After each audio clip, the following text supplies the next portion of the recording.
వెళుతుంటున్నాం. ఎందుకంటే నేను విన్నటువంటి ఒక సంగతి ఏంటంటే, ఈ యొక్క ప్రాంతంలో పరిశుద్ధాత్మ దేవుని గురించినటువంటి చాలా తక్కువగా ఉన్నట్టుగా నేను విన్నాను.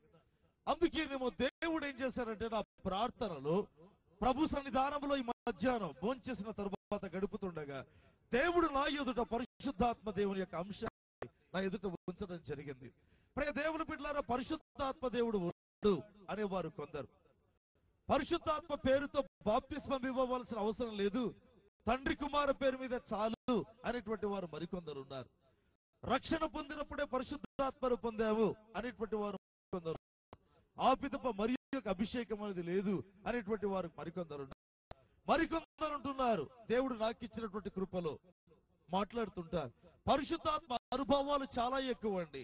దావీదు మీదికి ఆత్మ బలముగా వచ్చెను అని వ్రాయబడింది. ఏంటంట బలముగా వచ్చి అంటే ఆత్మ రావడంలో కూడా వాక్యాలు చూస్తాం కదా, కొంతమంది మీదికి బలముగా దేవుని ఆత్మ వస్తాడు. ప్రేమైన వారులారా, మరికొంత మీదికి చాలా కొంచెంగా రావడం జరుగుతుంది. ఇదేంటి బ్రదర్, ఇదే మీరు మాట్లాడుతున్నారు అనొచ్చు. మోషే ప్రార్థించినప్పుడు 70 మంది మీద మోషే మీద నిలిచిన ఆత్మలో ఒక్క పాలు మాత్రమే వచ్చి నిలబడింది. అంటే అర్థం ఏంటి? పరిశుద్ధాత్మ దేవుడు మోషే మీద నిలిచినంతగా వారి మీదకి రాలేదు, కొంచెం మాత్రమే రావడం జరిగింది. కొంతమంది మీదకి బలముగా, కొంతమంది మీదకి కొంచెముగా రావడం. ఆ 70 మంది పెద్దలు ప్రవచించారు, మరలా ప్రవచించలేదు. కారణం వారి యొక్క అభిషేకం తక్కువ అండి. కొంతమందికి దేవుడు బలమైన అభిషేకం ఇస్తాడు.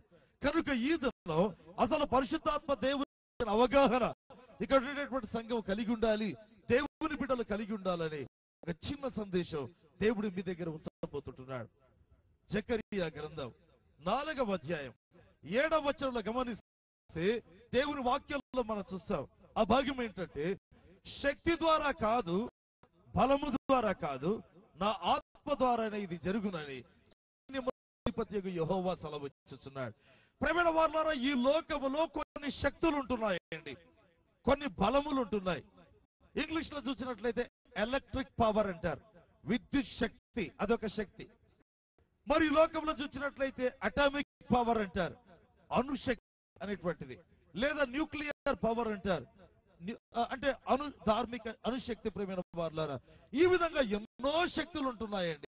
అయితే ఈ లోకంలో ఏ శక్తి ద్వారా కాకుండా ఉన్నా దేవుడు అంటున్నాడు, లోకములో ఉండేటువంటి శక్తులన్నీ ఒకటి, బలమంతా ఒకటి, అయితే నా ఆత్మ యొక్క కార్యమే వేరంటున్నాడు.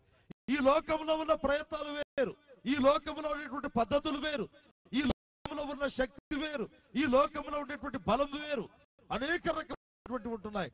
సౌరశక్తి అంటున్నారు. ఏంటండి? ఆ యొక్క సూర్యునిలో నుండి కాంతి కిరణాలు తీసుకొని మోటార్లను నడిపించవచ్చు, అది సౌరశక్తి. ఎన్ని శక్తులు ఉన్నాయో, ఏ శక్తి ద్వారానైనా ఏదైనా ఒక జరగవచ్చు.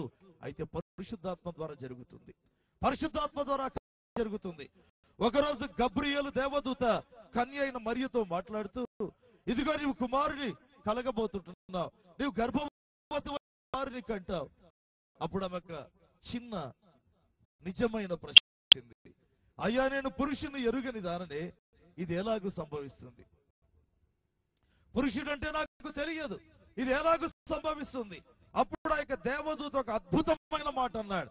ఏమన్నాడంటే, ఈ లోకములో ఏది జరగదు అంటే పురుషుడు లేకుండా స్త్రీ గర్భవతి కావడం అనేది జరగదు కదా. ఏదైనా ఇలాంటి ఒక ఇంపాసిబిలిటీ జరగాలంటే ఆ దూత పలికిన మాట, పరిశుద్ధాత్మ నీ మీదికి వచ్చును, సర్వోన్నతుని శక్తి నిన్ను కమ్ముకొనును, అప్పుడు పుట్టబోయే శిశువు. నిజముగా ఈ లోకములో ఒక కన్యక గర్భవతి కావడం జరగదు. ఇదిగో ఆదాము నుంచి గమనిద్దాం, ప్రపంచ చరిత్రలో చివరి వ్యక్తి వరకు. అయితే ఇలాంటి ఒక ఇంపాసిబిలిటీ జరగాలంటే దేవుని ప్రియులారా, ఆ యొక్క దేవదూత ఒక సింపుల్ సీక్రెట్ చెప్పాడు. అది సింపుల్ సీక్రెట్ కాదండి, ఒక గంభీరమైనటువంటి సీక్రెట్. ఏంటి ఆ యొక్క రహస్యం?